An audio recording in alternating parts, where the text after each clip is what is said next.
Здравейте, аз съм AI Mimi и ще ви помогна със следващото ръководство за използване на софтуера на Planit.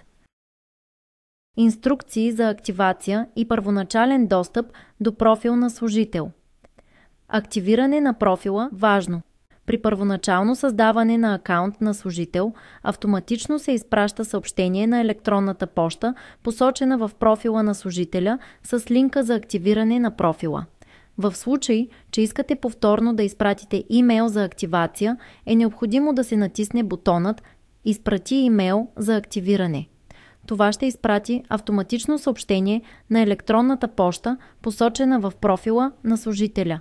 Имейлът съдържа линк с текст «Връзка за създаване на нова парола», който служителят трябва да избере. Създаване на парола. При отваряне на линка се зарежда форма, в която трябва да се попълнят празните полета за парола и след това да се избере бутонът «Създай» – първоначално влизане в профила.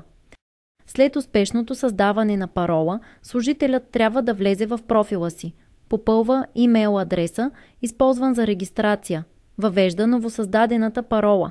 При влизане в системата се появява модален прозорец, който информира за изпратен код за потвърждение на електронната поща. Въвеждане на код за потвърждение. Служителят трябва да отвори електронната си поща, да копира получения код и да го постави в полето в модалния прозорец. След въвеждане на кода трябва да натисне бутона ОК. Важно!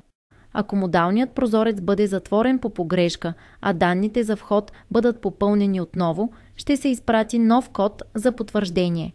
Старият код вече няма да бъде валиден. В този случай е необходимо да се провери електронната поща за ново съобщение, съдържащо нов код.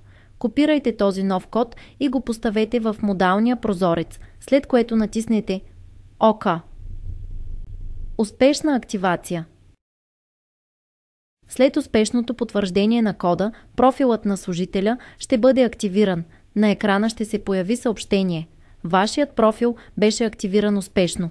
Служителят вече може да разгледа своето лично табло и да използва функциите и достъпа, предоставени от системата.